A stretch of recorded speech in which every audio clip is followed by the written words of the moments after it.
Hello everyone. मैं doctor Subodh Kumar, MD. आज का टॉपिक है हमारा जीआरडी इन ओल्डर पेशेंट, मतलब वृद्ध में मरीजों में गैस्ट्रोएसोफेजियल रिफ्लक्स का मैनेजमेंट मैनेजमेंट कैसे करना है। ठीक है, तो इसके रिगार्डिंग हम लोग कुछ कुछ पॉइंट वाइज जो बात डिस्कस करते हैं। सबसे पहले कि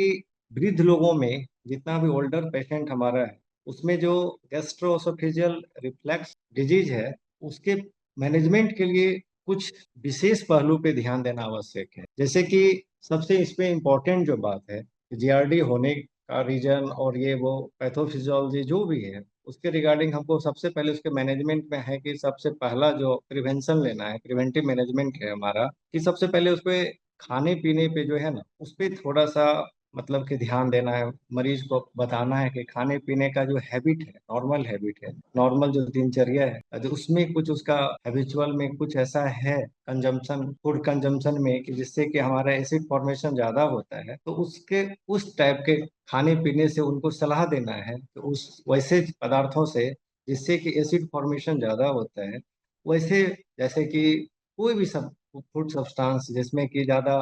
मसाला मसाला कंजम्पशन मसालेदार हो या चर्बीदार हो, कि हमारा फैटी चीज से बचना है। और जैसे कोई भी कोल्ड ड्रिंक या फिर या अनदर कोई भी शराब या ज्यादा चाय का सेवन, चाय या कॉफी का सेवन जो करते हैं, उनको थोड़ा सा इस पे कंट्रोल करने के लिए मतलब बोला जाना, कंट्रोल करने के लिए बोला जाएगा, जिससे होगा कि उसका जो एसिड फॉर्मेशन का ट्रिगर है वो हमारा कंट्रोल हो जाए, उसका स्विच कर सके। क्योंकि ज्यादातर जो खाने से होता है ये फैटी चीज या जो भी चीजें, मतलब कि कोल्ड ड्रिंक पीने से या इससे इसे जैसे एसिड फॉर्मेशन होता है, इसका पॉसिबिलिटी ज्यादा रहता है कि आपका जो है ना जीआरडी का या हार्ट बर्न को करवाने का संभावना ये ज्यादा करता है। इसलिए सही प्रकार का भोजन खाने के अलावा कुछ सुझाव में और पालन करना भी महत्वपूर्ण है। जैसे कि आपको, जैसे खाना खाए, भोजन किए, भोजन करने से बाद कम से कम जो है कि आपको 2 घंटे तक लेटने से बचना चाहिए। क्योंकि यदि आप लेटते हैं तो वो जो प्रॉपर, यदि खास करके डे टाइम का या नाइट टाइम डिनर करते हैं या लंच करते हैं,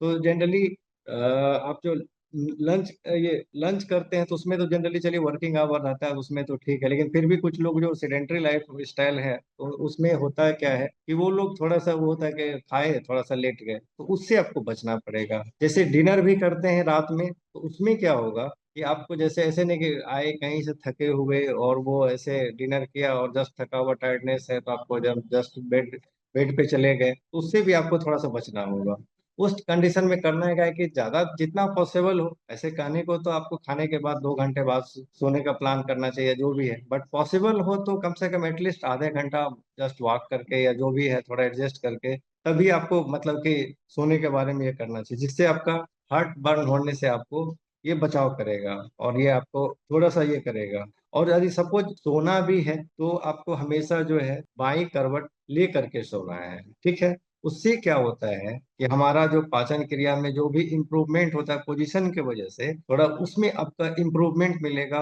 और जितना हो सकेगा ये जो ओल्डर पेशेंट में, खास करके जहाँ पे हमारा ये इस टाइप का समस्या ज्यादा आता है, डाइजेस्टिव प्रॉब्लम बहुत ज्यादा होता है, उस कंडीशन में आपको इससे प्रिवेंट करने में और हार्ट बर्न और जेआरडी के कंडीशन में आपको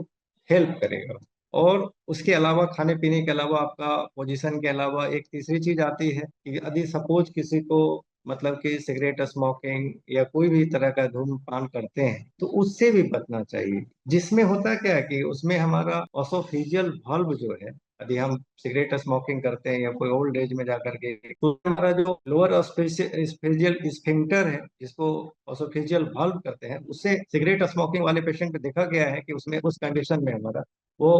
थोड़ा सा वीक होता है, उसका जो ये होता है उसमें रिगर्जिटेशन होने का चांसेस ज्यादा रहा। उससे भी आपको जो है बचना चाहिए, अपने लाइफ स्टाइल मॉडिफाई करना चाहिए। कि जो भी पेशेंट हैं हमारे, यदि हैबिचुअल मतलब सिगरेट स्मोकर हैं, तो उनसे वो करना एडवाइस देना है कि आपको जो है कि इससे बचना चाहिए। आपको जितना कम से कम हो सके उसको ये करना चाहिए, आपको नहीं करना चाहिए। पहले तो रोक दे, यदि संभव हो जितना कम से कम हो सके उसको ये करना चाहिए। और इसके अलावा क्या है कि कुछ हैबिचुअल सोने सोने की जैसे बात कर रहे हैं, तो उसमें है कि जैसे सिगरेट स्मोकिंग नहीं कर, उसके साथ है कि आपको जो सोने के टाइम पे तो तकिया है, सर को थोड़ा हल्का, ज्यादा तो नहीं कहेंगे जिससे कि आपको स्पॉन्डिलाइटिस हो जाए, उसमें थोड़ा सा आपका बाई करवट के साथ क्या है कि हल्का सा सर को ऊंचा करके, स्लाइटली थोड़ा सा ऊंचा रखेंगे, उसमें आपका ये हो सकता है, उसमें थोड़ा सा आपको पोजीशन की वजह से जो जीआरडी होने की संभावना उसमें कमी आ सकती है। अब है कि लाइफ स्टाइल के साथ खाने पीने और पोजीशन के अलावा और जो भी मतलब अल्कोहल कंजम्पशन और ये सब जो सिगरेट स्मोकिंग के अलावा जो हमारा है, अब प्रॉपर किसी को पेशेंट को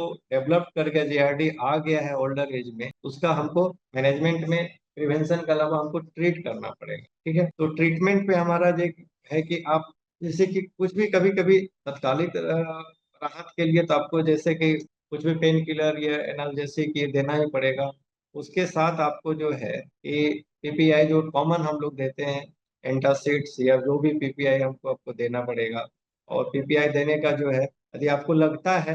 कि बार बार ले रहे हैं पीपीआई, अब ये दे जाना है, अब बेहतर नियंत्रण के लिए जो है उसके साथ आप सपोर्टिव ट्रीटमेंट आपको देना है। ठीक है, कि आपका डेली रूटीन में जो है पीपीआई का डोज कितना है और उसका लक्षण मतलब सिम्टम कैसा है, सिविरिटी कितना है, उसके अकॉर्डिंग आपका डोज अपने अकॉर्डिंग आप एडजस्ट करके आपको पीपीआई का देना है। ठीक है, प्रोटोन पंप इनहिबिटर। ठीक है, जब आप उसको सलाह देना है कि जब आप पीपीआई लेते हैं तो इसे खाली पेट लेना चाहिए, जो भी उसका जो प्रिवेंशन है उसको, और इसको कितना देर बाद खाना खाना है। ऐसा नहीं कि आप प्रोटोन पंप इनहिबिटर लिए, खाली पेट में लिए और खाने के खा लेते के साथ ही खाना, तो उसको उसको ही बताना है कि एटलीस्ट आपको इस मेडिसिन को एब्जॉर्ब होने के लिए आधे घंटे से 1 घंटा लगेगा। इसीलिए जब भी लेते हैं, खाली पेट लेते हैं, जिस टाइम पे लेते हैं, सुबह या शाम, जब किसी का सिविरिटी के अकॉर्डिंग,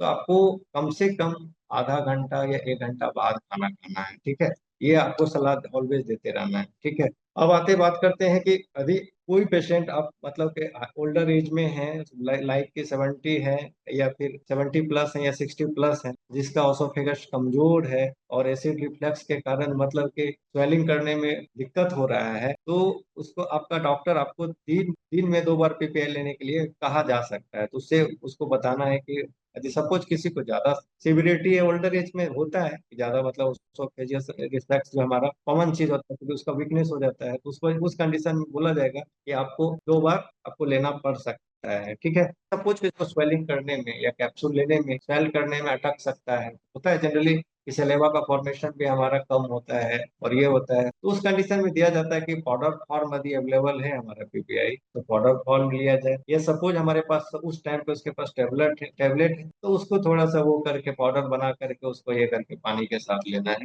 ताकि जो भी रिगर्जिटेट होने या गला में अटकने का या जो भी वो प्रॉब्लम, उसको सबसाइड कर सकते हैं। उसके बाद आते हैं कभी कभी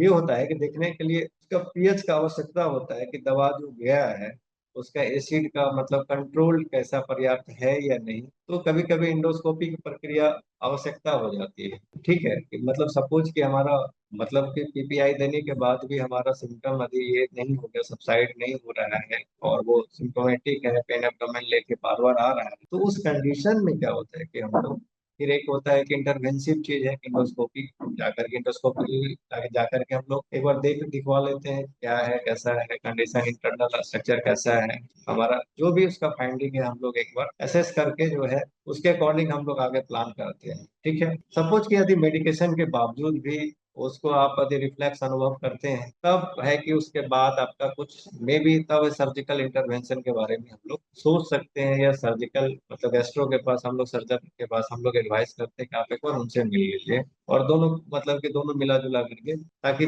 जैसा भी हो, यदि मेडिकेशन से हो जाए तो ठीक है, एटलीस्ट मेडिकेशन के बावजूद हमारा यदि नहीं कंट्रोल हो पा रहा है, तब हमारा क्या है कि उसके बाद हम लोग सर्जिकल इंटरवेंशन या जो भी है सर्जन का एक बार कंसल्टेशन के लिए उनको सलाह दे सकते हैं।